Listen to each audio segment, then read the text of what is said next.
So, from Bhagavad Gita, we are starting our next verse, verse 12 from chapter 2.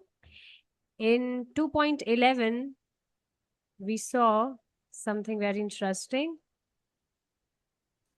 If you remember it, Shri Bhagavan Uvacha Ashochananashocastvam pragyan vadanshcha bhashase gatasun agatasumscha nanushocanti panditaha. So Lord Krishna was chastising Arjuna for his good, for his welfare, that you are talking like you are a very learned person, you are a scholar.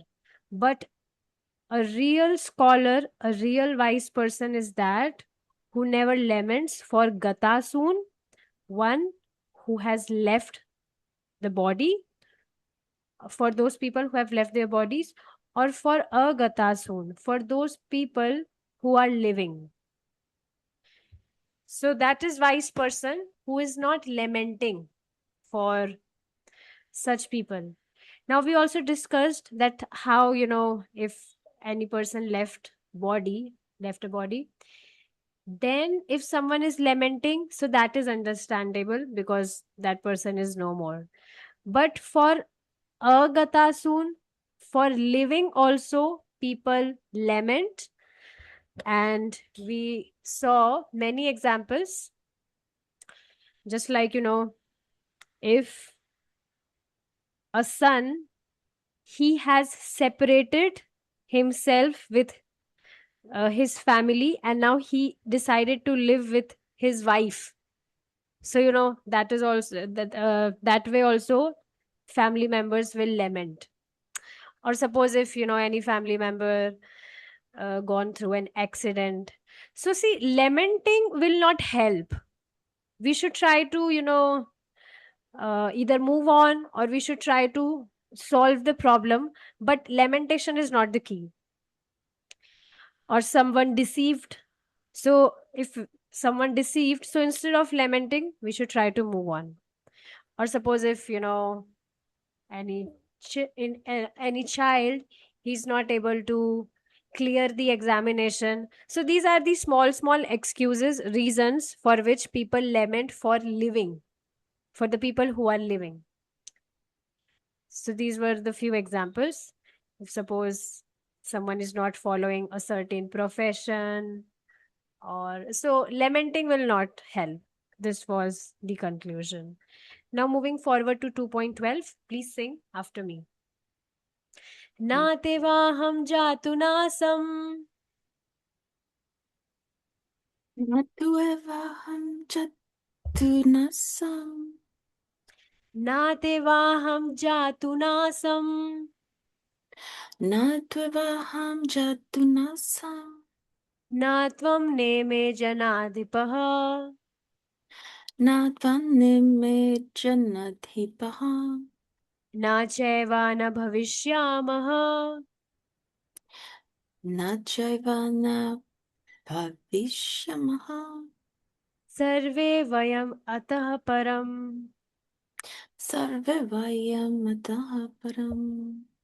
नात्विवाहं जातु नासं नात्वं नेमे जनाधिपः Natuvaham jatunasam. Natvanime janadhipaha.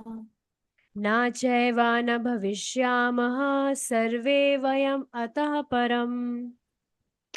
न chaivana bhavishyamaha sarvavayam tah param. Now your turn, please sing. Natvaham jatunasam natvanneme janadhipaha. नात्विवाहं जातु नासं नात्वं नेमे जनाधिपः.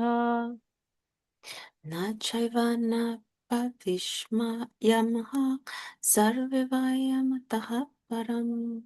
न चैवा न भविष्यामः सर्वे वयम् अतः परम्. So this is very, very interesting verse to destroy one's lamentation completely. So let's see. Never was there a time when I did not exist.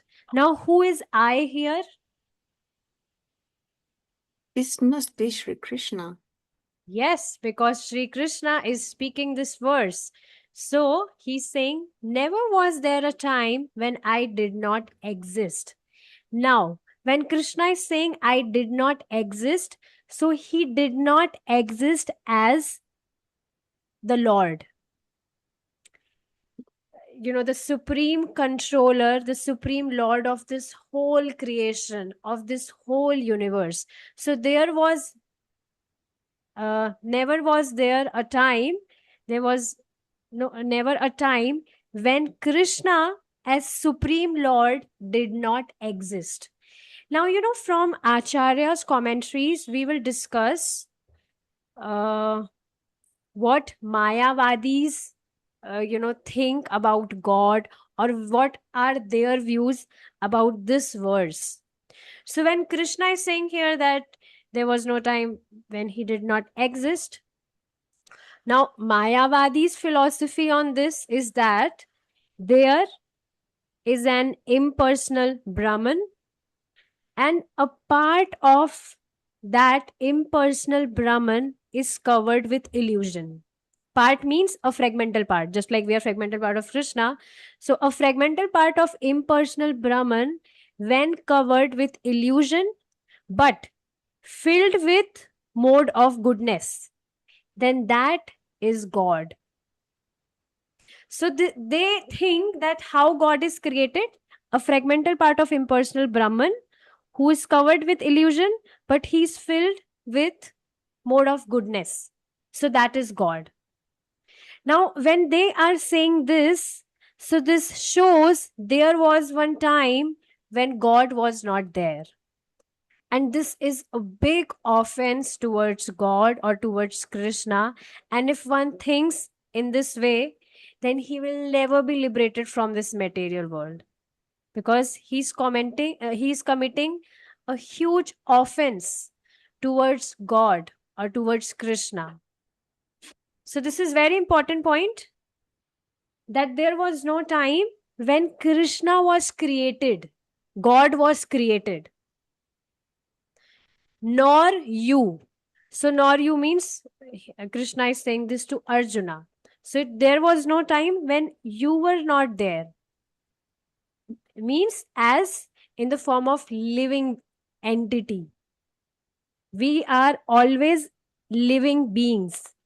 Even if we'll get liberated from this material world, then also we will be living beings. We will be eternal servants of Krishna. But now, Mayavadi philosophy on this is that when a living being, right now, he's covered with illusion. Right now, you are also covered with illusion. I'm also covered with illusion. But once this illusion will destroy, we will also become God. This is the philosophy of Mayavadis, but this is completely bogus, because a living being can never be can never become God. His true identity would always be as an eternal servant of Lord, no matter if he is conditioned in this material world, or even if he'll get liberated from this material world, he will remain an eternal servant of Lord.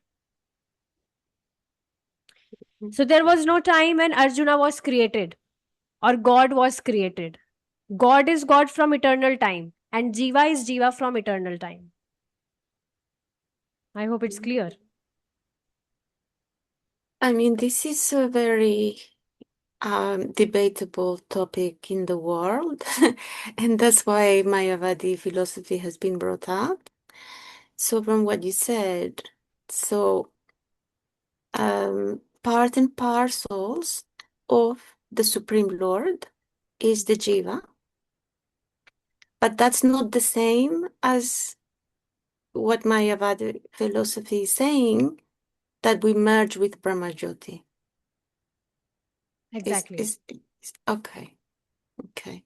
So now the wondering I have is so when Lord, because as Vishnu, he has always been there. So this is the aspect that I'm understanding. And then Lord Brahma, his secondary creator for living beings. So at that moment, he's creating just the physical, He is not creating, what is referred as eternal. yes, mortal Ah, bodies, material bodies. right. Okay. Yeah, then that's all understandable. Yeah. Thanks. Yes. And you know why we are discussing Mayavadi philosophy? So that we may never get distracted after hearing their philosophies. That's why acharyas have brought up these Mayavadi philosophies as well. Otherwise, we really don't have to, there is no need to hear these, but there is a need so that there should be clear cut knowledge about, you know, about the things, that how Mayavadi philosophy is bogus and it's not, true at all. Okay. Mhm. Nor all these kings. Now, this is also very interesting. So, those kings means whoever was standing there in the party of Arjuna, or, opposite party, not Arjuna basically, because he was lamenting from opposite party. So, yes, nor all these kings. Now, Mayavadi philosophy on this is that all living beings are one. They call it oneness. All living beings are one. And right now you are in different body. It means I am same person who is in different bodies. So I am Tanu, but in Eunice Mataji also, I am same Tanu. Or in that plant body also, I am the same Tanu. Or in that animal body also. Means Mayavadi philosophy is that all the living beings are one. But it's not true, because we have different, uh, you know, different, what we call that, existence. Existence means we are, definitely we all are fragmental part of Krishna, but we are not one in that way. So they think that once we get liberate, so we all will merge in one. Are you getting? But it's not true, because our existence will remain different. Our identity will remain different. So you are, you know, you are Eunice Mataji, I'm Tanu, and Jayati Mataji. So we are different, but we are not one in that way. We'll not merge in each other after we get liberate. We all are separate from each other, and we all have, relationship with Krishna. I hope I was able to, make it clear. A different relationship with Krishna. Um, in the same way that if you chant at different times, then you're connecting. No, different relation, as in that, some devotee might be a parent of Krishna, or some devotee might be a lover of Krishna, another devotee might be a friend of Krishna in spiritual world. In that way, it's different. Mm. Okay. So basically, conclusion is that we are, I don't know, what we call it in English, but it's, let me just search it.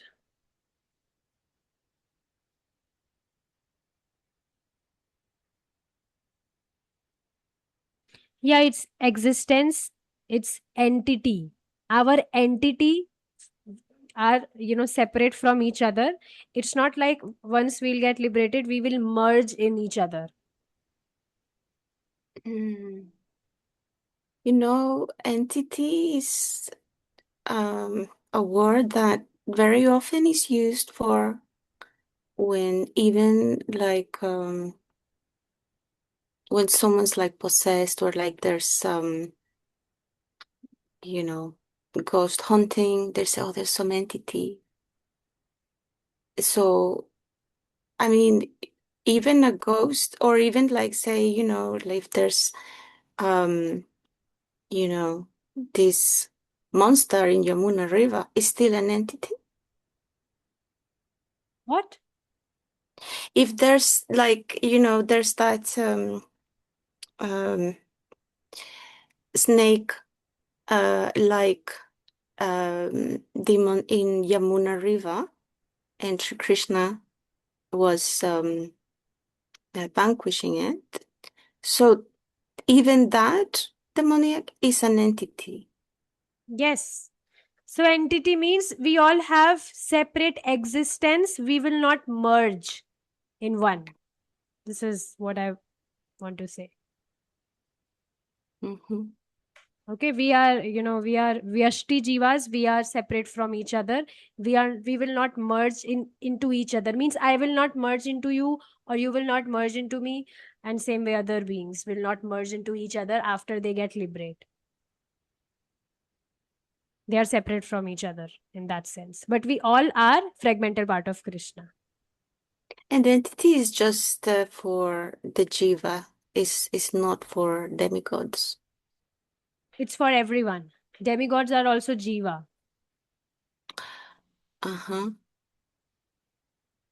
I hope that I'm not going to be too curious about this, but like for deities, Deities are then deities. Deities is Krishna himself. yes. So See, then, jivas means fragmental part of Krishna. So demigods also have material bodies. They are also living beings. They are also fragmental part of Krishna. mhm. Yes, I see. Okay, I was just trying to think of, because it's something higher, is that going to be um a different name? Um, okay, yeah. I mean, the point here, I think it's fair enough. I think um there's so much information, and I don't need to like know everything in one day. Yeah, it's okay. But I hope, whatever I explained here, you were able to get it, that we will Yes, not yes. merge.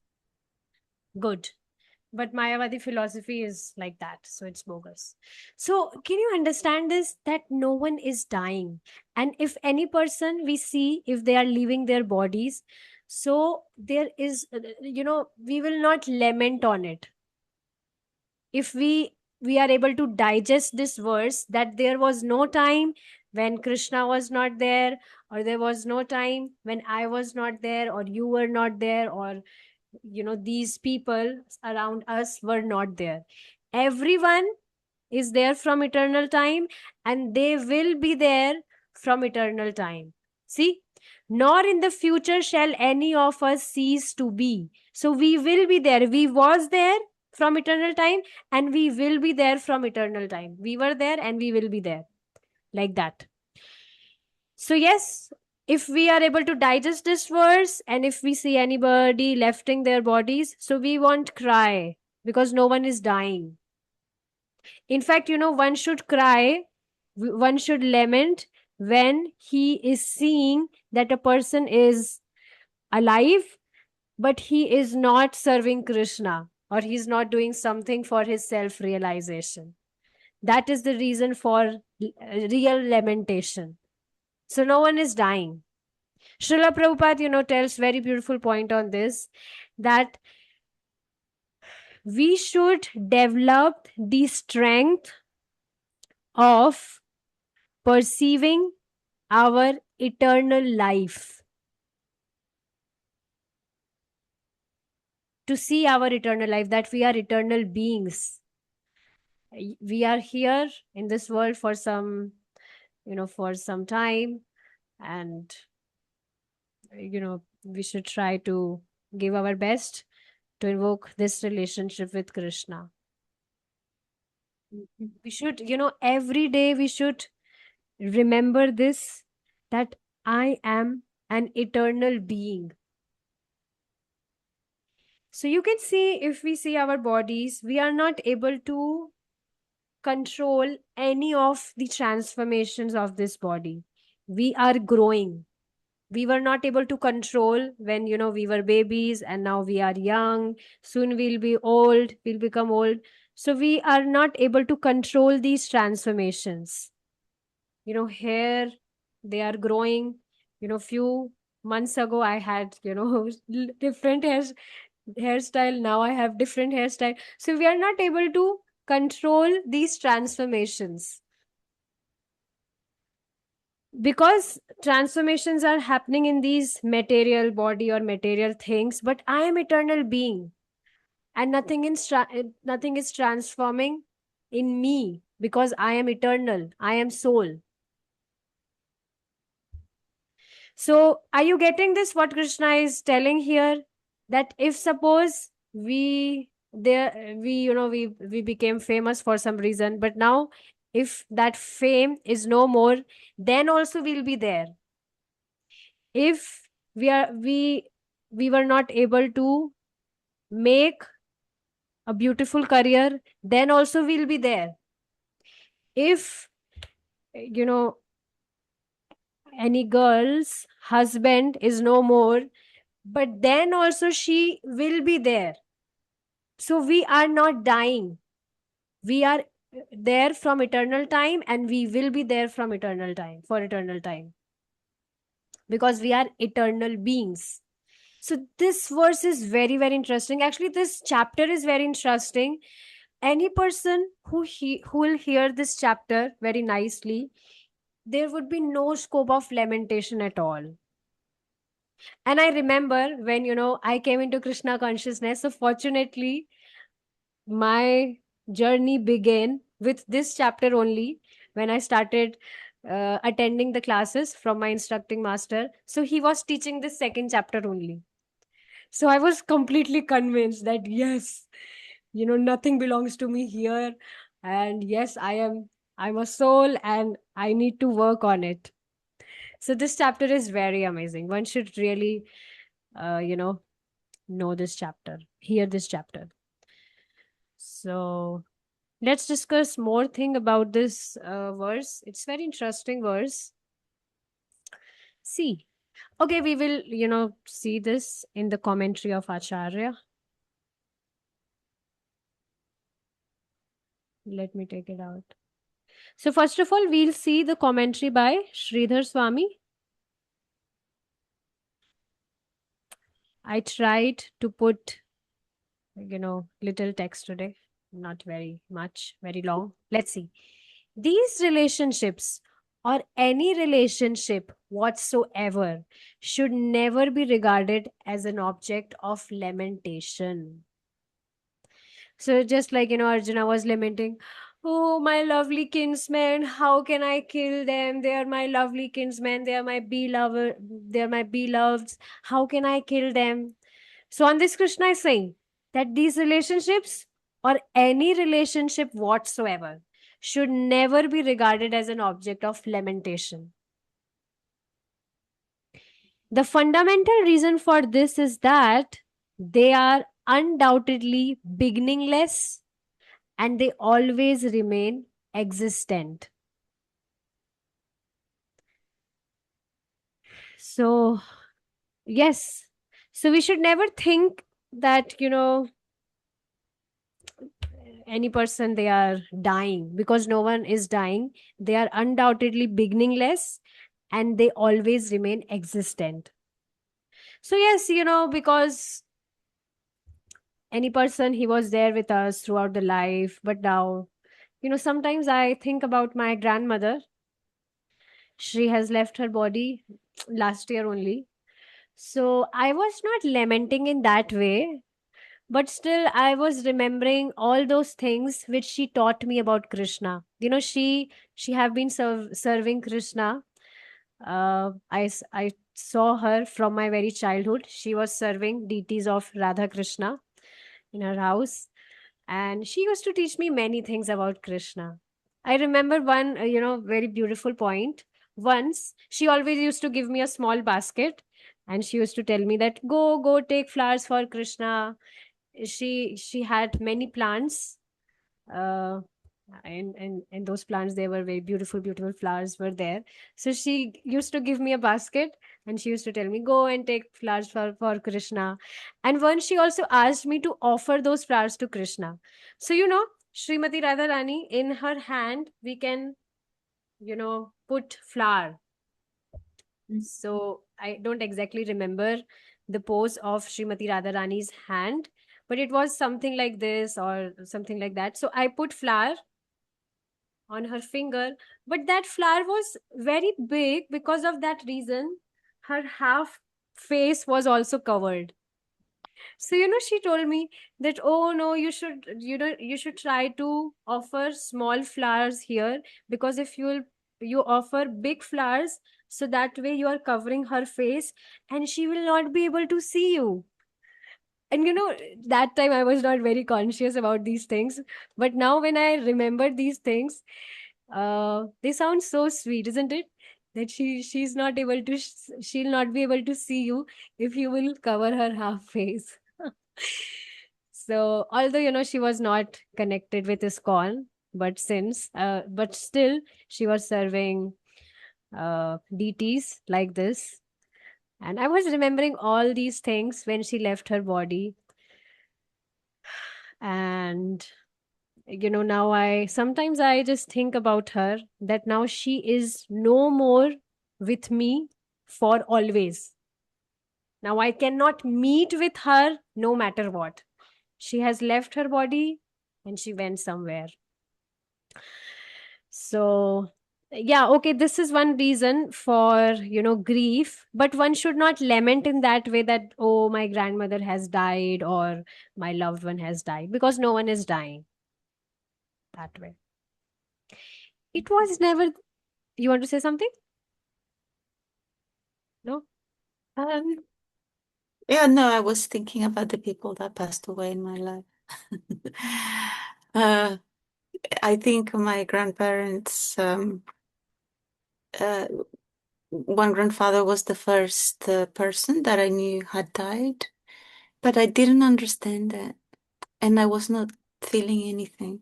I was feeling more sorry for my grandmother because I thought that she was lamenting big time. Like she was lamenting like so much sorrow. The way she was crying, I was feeling sorry for my grandmother, not for my grandfather that was dead.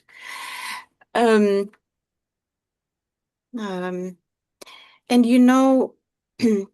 I used to cry for my father even when he was alive because when I was a teenager, I was very emotional. So sometimes I didn't see him and I was crying because like I was loving him and missing him. My father got very sick, very ill, and he has passed away um, more than a decade ago. But I didn't understand because at the same time, somehow I was very happy for him. I was happy, um, but what I didn't understand was that then this is the other um, companion that died. It was my pet. It was um, it was a dog, and she died. And when my dog died, I couldn't contain myself. I was crying for months, for nearly a year. And so then sometimes I was looking back. I didn't cry for my father. I was happy. But it's not like I didn't love him. I love my father very much. But it was very different. Maybe because he was so sick, I was like, oh, he has to be in a better place now. I'm so happy for him. But then my pet, I was so like crying, like I was in the car with my family and my mother was driving. She started to get angry at me because I was making too much noise. She was, you have to stop. And I was and then my grandma said to her, but she loved her dog. Let her cry. But my mother was getting a bit too um um even angry, you know. So I was I was thinking maybe sometimes I'm feeling sorry for myself and not the dog. So it's very interesting how people can have Yes. this attachment. Yes. And now, maybe when you remember all these things, so you may realize that it was completely ignorance that we were behaving in that way, isn't it? We were lamenting for no reason because no one is dying or no one is actually suffering as well. We are suffering because we are identifying ourselves with this body. We are not suffering. Soul is not suffering. But we are assuming that we are suffering because we are identifying with this body. Just like you'll see our acharyas, they were above the bodily consciousness, and because of that reason, they were not even sleeping or eating. They were completely absorbed in Krishna bhajan because they were not identifying themselves with this body. So, this identification with this body is the reason of our suffering or lamentation or whatever things we go through. But yeah, right now we are not in the position to realize. But as we are following this process, by time we will realize it. And sometimes you will see, such strong realizations comes for seconds that yes, I'm not this body. Oh, I am servant of Krishna. My duty is to serve Krishna. So even for a few seconds or moments, these realizations are coming even now. So if we, keep on serving Krishna throughout our life, then definitely we'll someday reach to that stage. Mm. So yes. It was never the case that Arjuna did not exist. Rather, he certainly existed. So from Arjuna, we should understand we also, it's never the case that we did not exist or the peoples around us did not exist. Rather, they certainly existed. Nor was there ever a time when all the kings did not exist. Rather, they certainly existed. And they all are my parts of Krishna. So one should never think that there was a time when God was not there or we were not there, because there was not a time when we were being created by Krishna. Krishna didn't created us. We are from eternal time his fragmental parts. There was no time when we were created as souls. Just like Krishna is there from eternal time, so we, as his fragmental part, we are also from eternal time. You can understand this with example of uh, fire. So fire has its particles. Those particles also has potency to catch fire. So that fire is Krishna, and the particle of those fire is fragmental parts of Krishna, us. Mhm. So it's not like we were created. We are his fragmental part from eternal time. And they are all my parts. So, okay, I have a question from you now. From the point of view of Sridhar Swami, when Krishna said that there was no time that Krishna was not there. So, what is the meaning of this? We discussed it in translation as well. When Krishna is saying that there was no time when he was not there, he did not exist. So, what does that mean? That he's infinite. Yes. Can you elaborate more? Infinite, infinite in what way?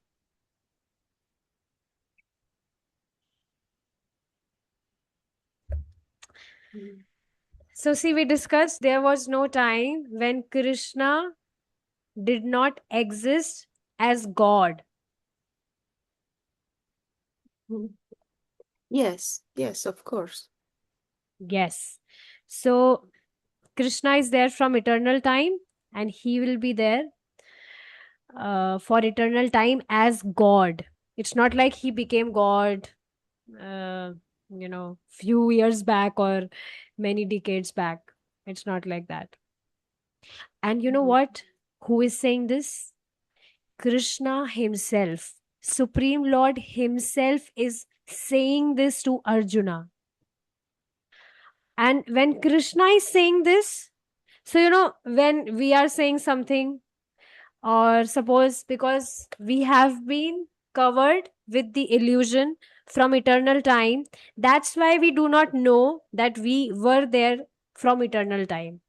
That's why we identify ourselves with this body, and we think we exist only in this time, only in this world, and we do not remember our past lives, because we are conditioned souls. We are covered with ignorance.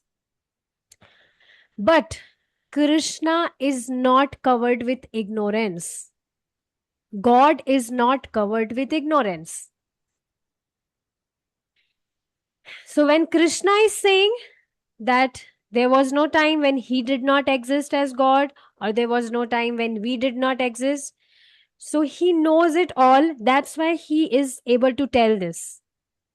It's not like he's just, saying this for the sake of saying. He's God. And when he's saying it, so it's true. It's absolute truth that there was no time when he was not there as God, and there was no time when we were not there as his fragmental part. So you can see, we are eternal beings. But then also we think that there might be some time when we were created, because we are covered with illusion. But this is not the case with God or Krishna. Yeah, we think we're created because we don't remember. And But also then, we see, mm, we see around us things, they are being created. So that's why we think that, yeah, because things, we never, we cannot assume that particular thing was there from infinite time or eternal time. We are seeing things are, being designed or created here. That's why we assume that we might also um, be created, yeah, but it's not the yeah, case. yeah. And I was wondering, so God is it's not like one day was appearing, um, or that he would disappear, but there is something called the expansion. He keeps expanding. This I understand he's always expanding too. Okay, beautiful point. I was about to put this point. So see, uh, although we see Krishna's appearance and disappearance, or see, or we hear about his appearance or disappearance, but then also there was no time when he was not there, just like sun. So although we see, sun is rising in the morning, and then it's again, what is the opposite of rise? I'm forgetting. Um, from dusk till Yes, dawn, yes, dusk to dawn. sunset. Mhm. um, Set, yes, sunset. So we are seeing sun is rising, and we are also seeing sun is setting, in evening. But although we are seeing that, oh, sun is rising now, sun is appearing, and now in the evening sun is disappearing, but it's not the case. Sun is there always, but it's just we are seeing it as appearing or disappearing. So same way, we are seeing Krishna appearing in this world and disappearing from this world, but it's not like he's disappearing, now disappeared completely. No, disappearing from this world, but he's there from eternal time and he'll be there for eternal time. And yeah, like that. Just we took the example of the sun. So now, we can imagine, we are so much absorbed in this body or other things. But if we compare our age from Brahma, Lord Brahma, then our age is next to zero. Because, you might have heard that Brahma's age is so long, so many years he lives. But if we compare our age from him, so it's zero, almost, next to zero. So, we really have to, remember that we are eternal beings and we are here in this body for some time. Now, there was few examples which my instructing master was giving about about a devotee, that although he's, a devotee and following everything, but then also, see, first of all, we, discussed this point earlier also, that we are not devotee yet. We are on the process to become devotees. We are not pure devotees yet. So yes, he was, telling that one devotee, he came to him and he was talking about a girl to him, and he was talking about so much in detail about that girl, that how that girl walks or how she sits or whatever things he was, talking about that girl to him. And my instructing master was telling that he became very angry, that this is what we have realized about soul.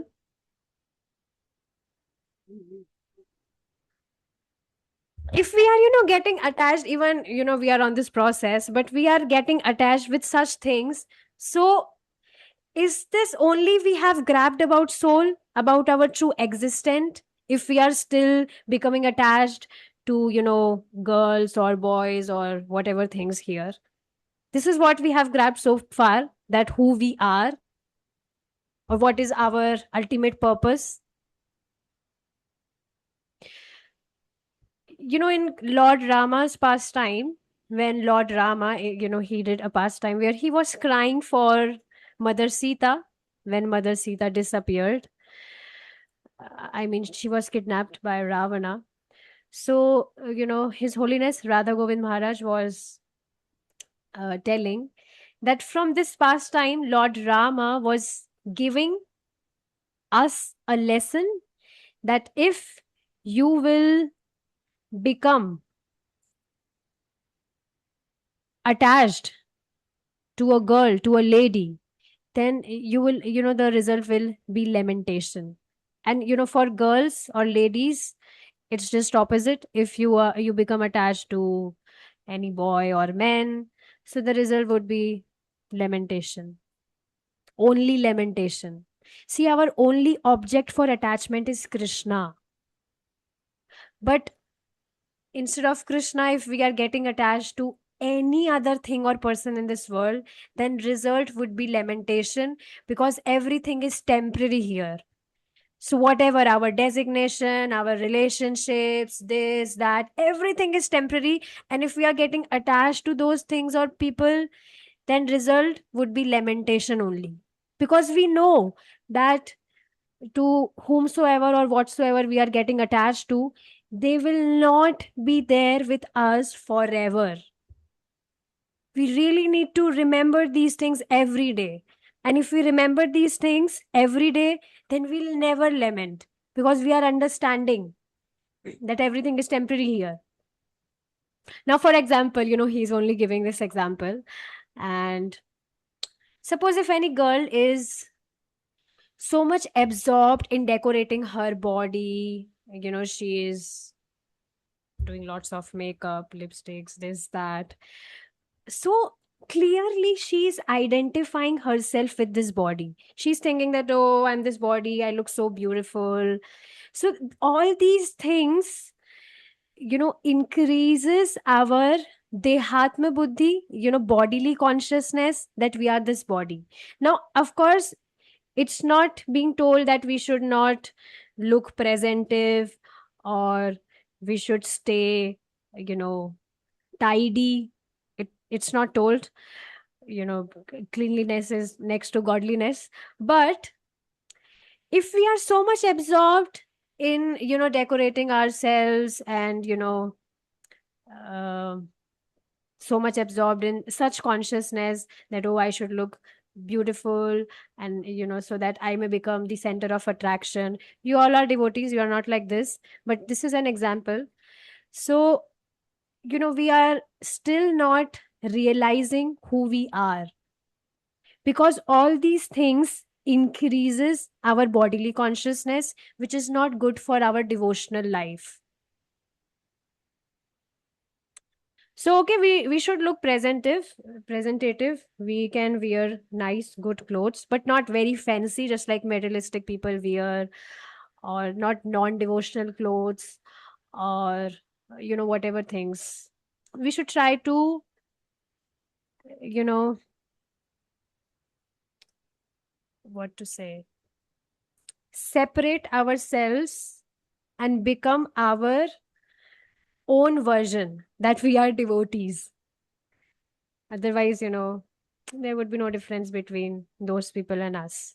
And it's not about differentiation, it's about consciousness. And all these things really impacts our consciousness. It affects our consciousness. And as devotees, we are in the movement of Mahaprabhu, and this movement of Mahaprabhu is the movement of renunciation. Renunciation means not what we call that. I'm forgetting that word. I mean, we should follow Yukt Vairagya, but not that Vairagya which is not good for our bhakti. So every day What's that word? Is it the Sanskrit word? Yukt Vairagya. This term, we discussed about this many times. Whatever is favorable for our devotional services, we accept it, and whatever is not favorable, we reject it. So yes, this movement of Mahaprabhu is the movement of renunciation. And Mahaprabhu himself renounced. He's God, but he renounced to teach us that how we should stay away from this bodily consciousness. And I really realize it, because when I was not in bhakti, I was so much absorbed in, such bodily consciousness, because my field was also fashion designing. So I used to wear, different types of clothes, so much Western clothes, this design, that design. And completely I used to, think myself that, oh, I should look very beautiful, very fancy. I should become center of attraction for people. And somewhere, that was not giving me satisfaction, because there was a feeling of competition. There was a feeling of envy towards others. There was a feeling of that, oh, I should look better than others. So now, when I'm relieved from all those things, I feel so much freedom. I experience so much freedom when I'm out of those things. If I'll show you my past photographs, you will not be able to recognize me, that, oh, is it the same Tanu? You'll not be able to recognize me. Completely different. I was completely different. But yes, Krishna has saved. And also, Srila Bhaktivedanta Saraswati Thakur, the spiritual master of Prabhupada, tells very beautiful point on this, that these other desires than Krishna or Krishna Bhakti are like worms in our stomach, in our body. So I don't know if you had this experience. I had this experience because in childhood I used to eat lots of chocolates. So I had, worms in my teeth and also in my stomach. So no matter if a person has worms in his body, so no matter how much food he'll eat, he will not be able to gain his weight. So same way, No matter if any person is practicing devotional services, but he's also aspiring for such materialistic things or desires. So it's like those worms in the body. They are eating his food in the body, and he'll not be able to gain the weight. So, same way, these desires are the worms in our devotional life, and they will keep eating us, eating our progress, and we will not be able to see visible transformations in our life because of these worms of materialistic desires. So, I really like this point. Yeah, that's a very good point. Yeah, people don't realize about these things, but yeah, like people have yogurt because it does have what they call the friendly Bacteria, bacteria.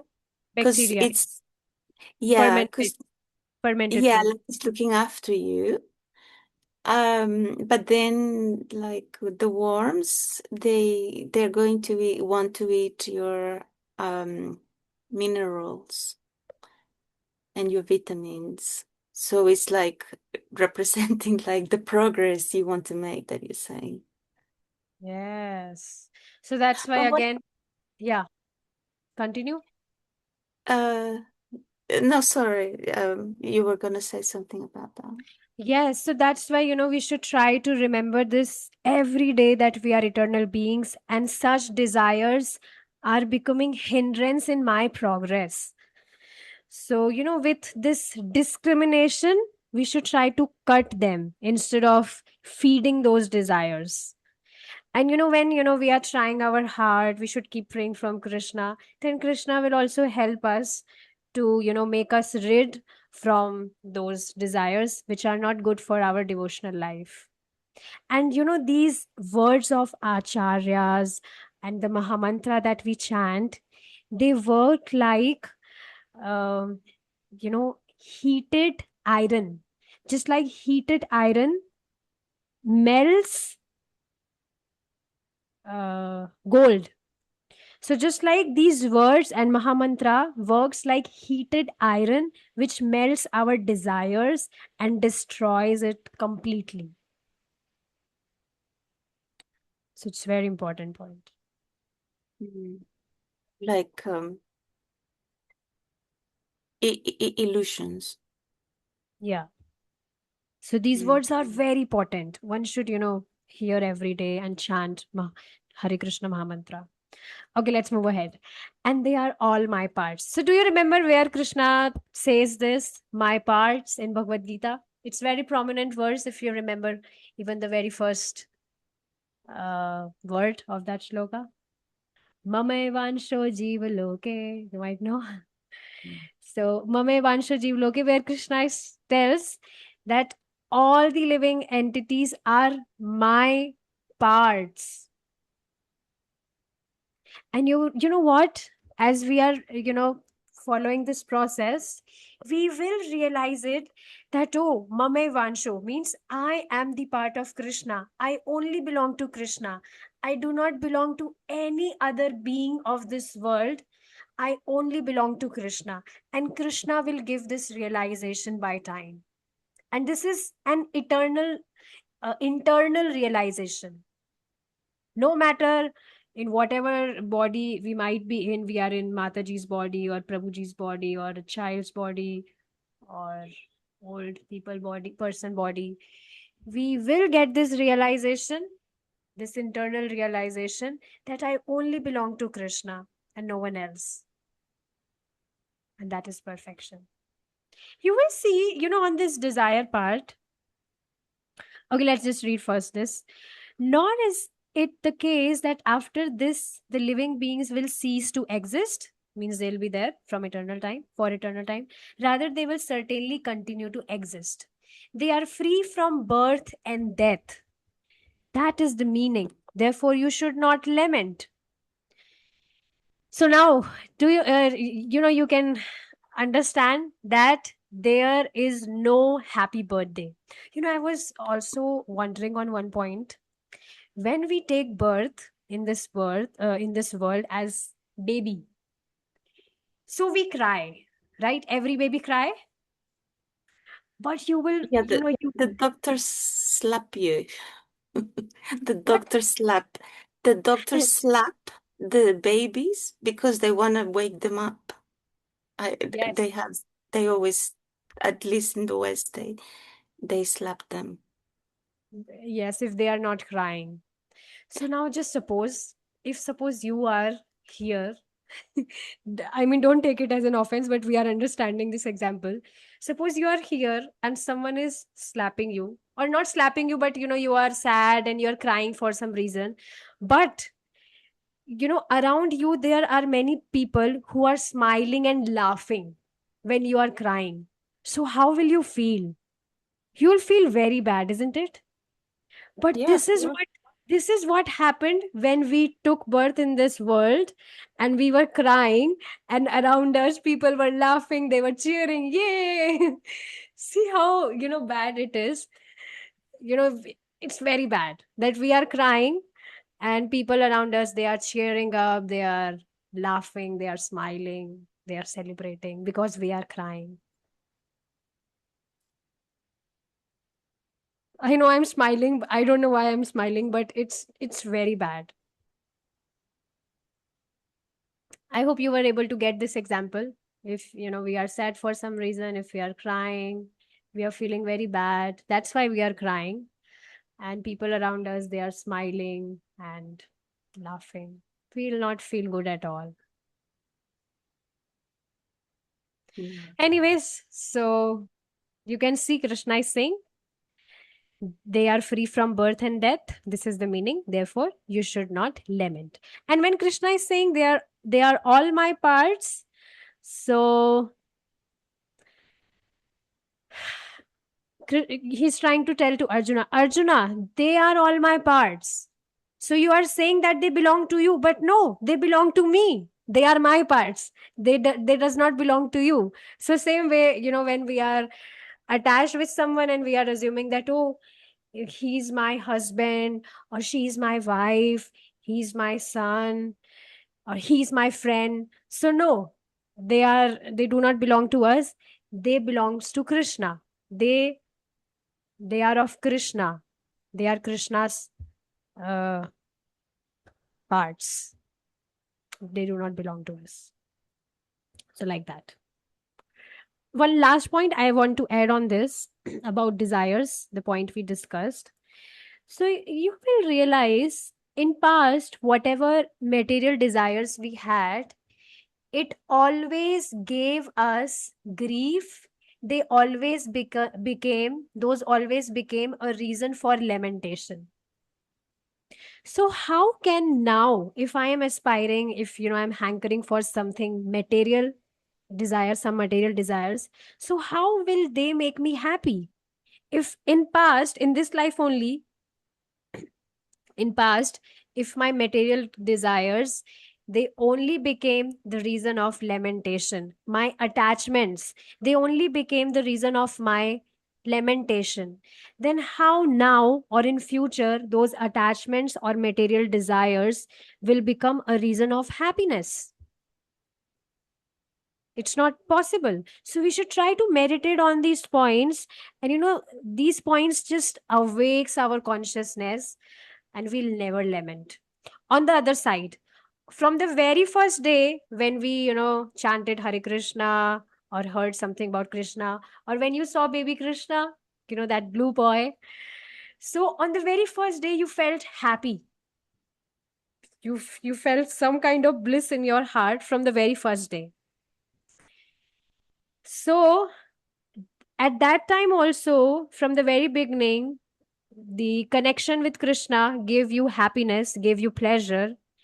Then how come the connection of Krishna in future will give you distress? It's not possible.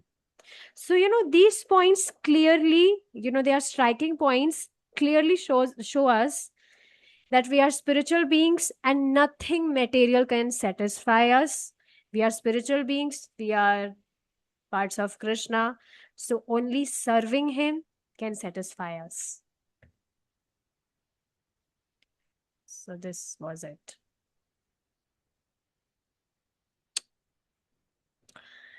So, can we move Um, ahead? Oh, okay, yes, yes, sure.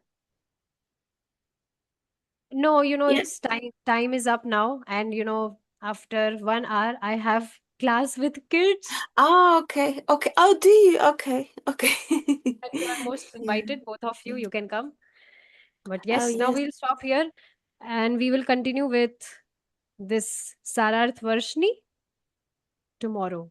And you will see commentaries of Baldev Vidyabhushan and Srila Prabhupada is very long. Prabhupada's commentary is very long. So maybe we will held this session for 3 days. I mean 2 days more.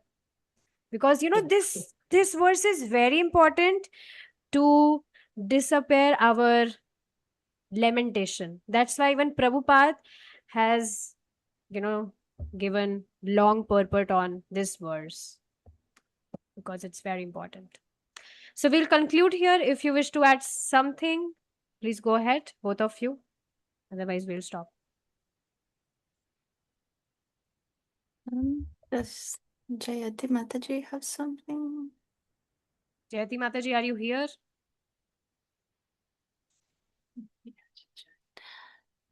Um, well, I don't want to keep you if you have No, uh, you can continue. I can stay here for a few more times. It's okay. maybe it was a couple of points like from what you were Yes, yes, sharing. go ahead. Yes, yes, go ahead. So so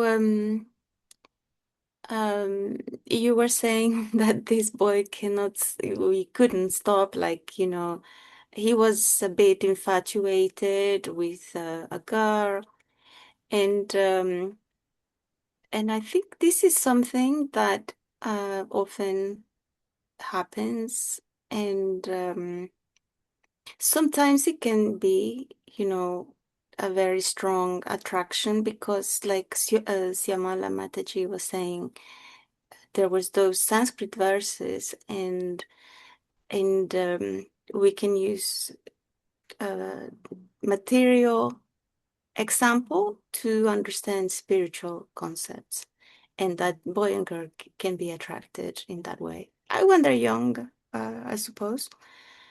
And maybe that's why then some girls, like you were saying, the vanity does happen. And I agree with you, like, nobody should be like being too obsessed, because then it's like material. Um, um, they would end up with dissatisfaction anyway. Sometimes girls may go over the top, or boys can be also over the top with these extreme things. So I was thinking of the gopis that uh, we imagine that they were naturally nice girls and they would look after themselves. I think like Radha would look after herself. Uh, However, their main point was the devotion for Krishna. They were not Yes, thinking really. this is very important point that here any girl or boy, if they are decorating themselves, so they want to become center of attraction. That's why they are decorating themselves. But in spiritual world, they are decorating themselves for the pleasure of Krishna. That, oh, Krishna will see me and Krishna will become very happy if I'll dress nicely for him. So like that. So it's completely opposite. It's perverted. This is the word which Prabhupada used many times. It's perverted here. I see. Yeah, because they are the ultimate example of devotion, which has nothing to do with um, what we're saying. It's because they were very devoted to him. Anyhow, yeah, just that. Yes. Anything else?